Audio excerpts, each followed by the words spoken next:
bienvenidos a un nuevo vídeo. Hoy vamos a hablar del género gramatical y no me refiero al género social o sexual si somos hombres o mujeres, sino gramaticalmente. La razón por la que esto me llamó la atención fue la lectura de Justicia Auxiliar, la novela de Ann Leckie. Este no es un vídeo de literatura, no es una reseña de la novela, pero voy a comentaros la situación sociolingüística tan peculiar que la autora ha creado, que por cierto, por esta novela ganó el premio Hugo, el Nebula y otros más de ciencia ficción. Para entender esta propuesta lingüística debemos comprender dónde se inserta esta historia. Voy a leeros el argumento. En un planeta helado y remoto, una soldado llamada Breck se está acercando al cumplimiento de su misión. En el pasado, Breck era Justicia de Toren, una crucero de batalla colosal con una inteligencia artificial que conectaba a miles de soldados que servían al Ratch, el imperio que había conquistado la galaxia. Ahora un acto de traición la ha hecho pedazos, y solo cuenta con un único y frágil cuerpo humano, numerosas preguntas sin responder y un ardiente deseo de venganza. En este imperio no hay una diferenciación social por sexos. Tus genitales importan tanto como el color de tus ojos. No influyen en tu comportamiento social. No hay unas características o unos roles asociados a un género o a otro, hay igualdad total. Y en su idioma tampoco hay una marca gramatical para diferenciar hombres y mujeres. Pero el idioma que está utilizando Breck es el nuestro. O sea, habla en inglés o en español si estás leyendo la novela traducida. Se entiende que el lector no habla la lengua del imperio. Así que la tiene que traducir y opta por elegir el género femenino para todo. ¿Por qué opta por uno de ellos y no usa ambos? Pues porque le cuesta diferenciar, tanto por problemas interculturales como porque es una IA. Os leo una escena en la que habla sobre un personaje que ha encontrado, una camarera antipática, y la describe en femenino. A juzgar por el contorno acolchado de su camisa, debía de tratarse de un hombre, aunque no estaba completamente segura. Si estuviéramos en el espacio del Ratch, esto no tendría importancia. Para las Ratchais no es relevante ser hombre o mujer, y el idioma que hablan, que es el mío, no indica de ninguna forma la distinción entre sexos. Sin embargo, el idioma que estaba hablando en aquel momento sí que hacía esa distinción, y si utilizaba el género equivocado podía meterme en un lío. Durante la conversación con este personaje intenta evitar marcar un género hasta que al final se ve que no puede evitarlo y se arriesga, y acierta, era un hombre.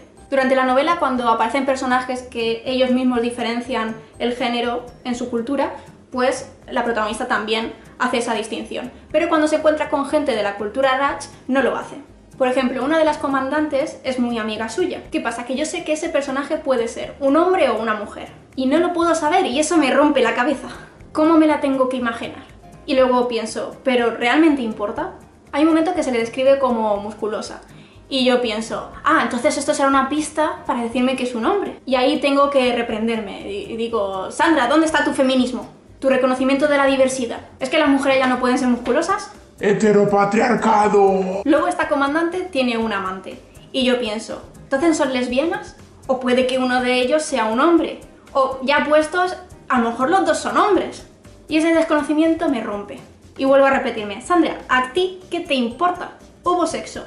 ¿Qué importa los órganos que estuvieron ahí implicados? Ahí te das cuenta de lo importante que es para nuestra cultura esa concreción. Vale, está claro que los objetos es súper aleatorio, ya que no está identificando un sexo. ¿Por qué la mesa es femenino y el suelo es masculino? Lo mismo con los animales. Puedo decir la iguana, no el iguano. O el pulpo, no la pulpa.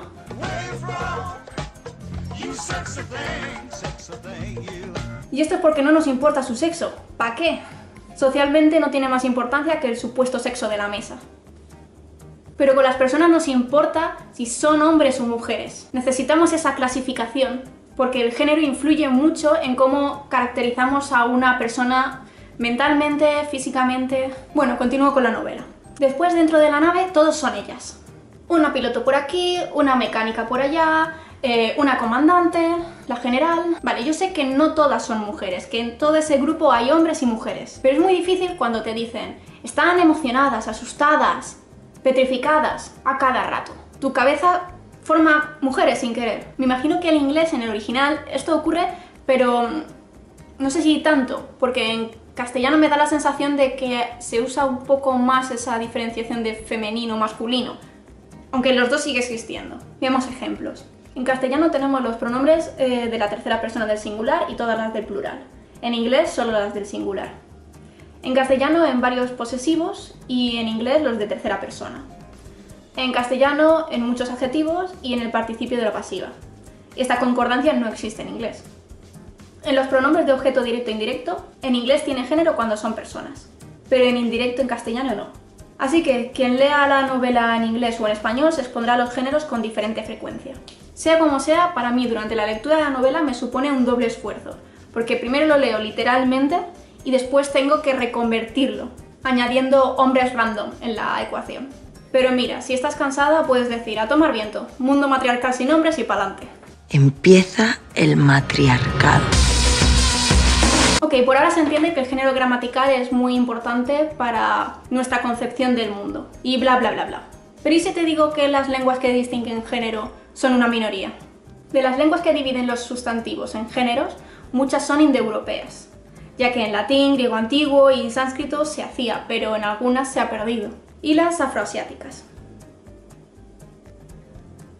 Entonces, ¿en cuáles no ocurre esto? Pues son la mayoría, miles y miles. Pero os diré unas cuantas para saciar vuestra curiosidad.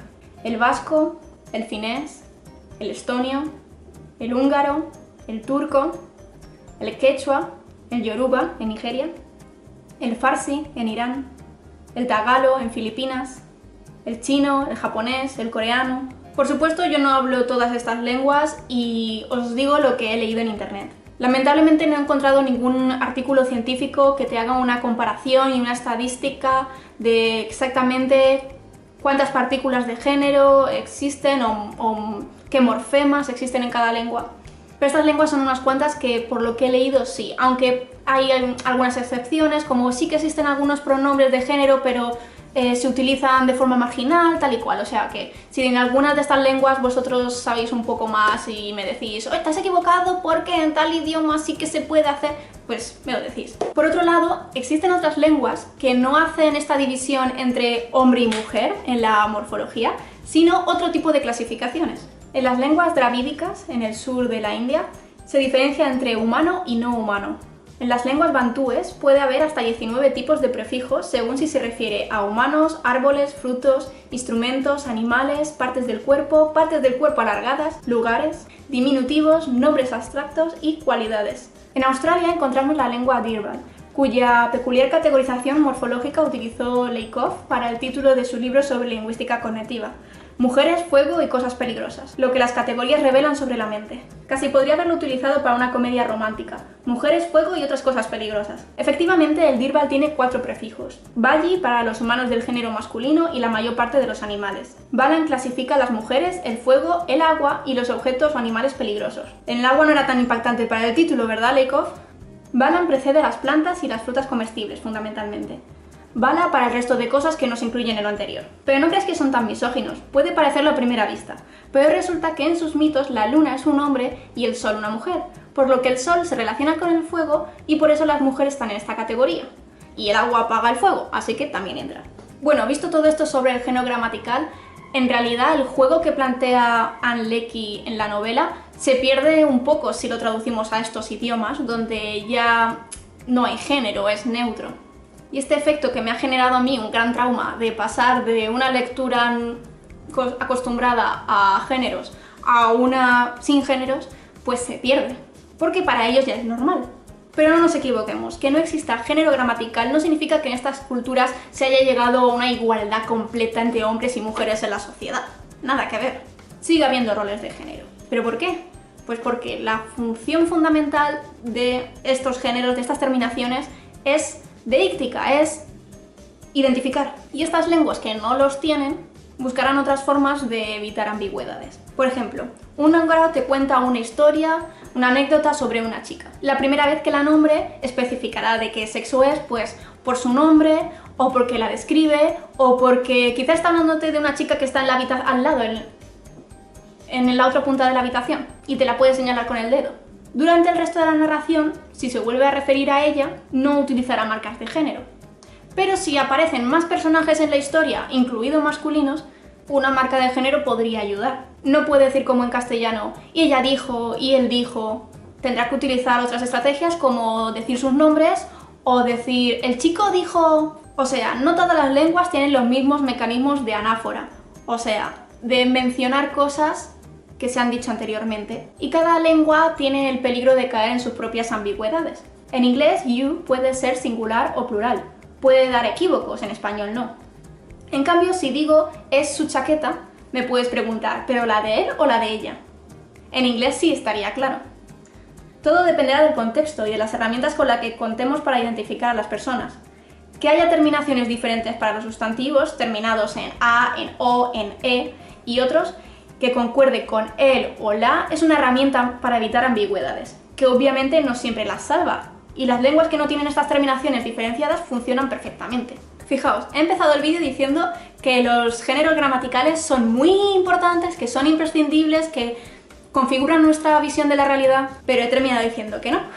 Que hay miles de formas de identificar a las personas y que hay miles de lenguas sin géneros que se comunican sin problemas. ¿Qué es lo que ocurre realmente en la novela? ¿La novedad o el problema es realmente no marcar el género gramaticalmente? Lo novedoso que aporta en realidad es que nunca especifica el sexo de la persona. Muestra una realidad donde nunca es necesario porque los genitales nunca aportan nada a esa situación. Esto me lleva a una pregunta que os dejo como reflexión. ¿Es necesario un género neutro para que haya igualdad entre hombres y mujeres? Por un lado, hemos visto que en las culturas donde no hay géneros gramaticales sigue habiendo machismo, así que el género solo puede ayudar a la identificación referencial. Por el otro lado, al igual que al leer todo el tiempo durante la novela ellas, suya, contentas, la encontré, no podía evitar pensar en mujeres, en castellano cuando leo todos somos trabajadores, los clientes están contentos o los médicos ayudan a los pacientes, ¿pienso en hombres y mujeres o solo en hombres? La verdad, ya no sé lo que pienso.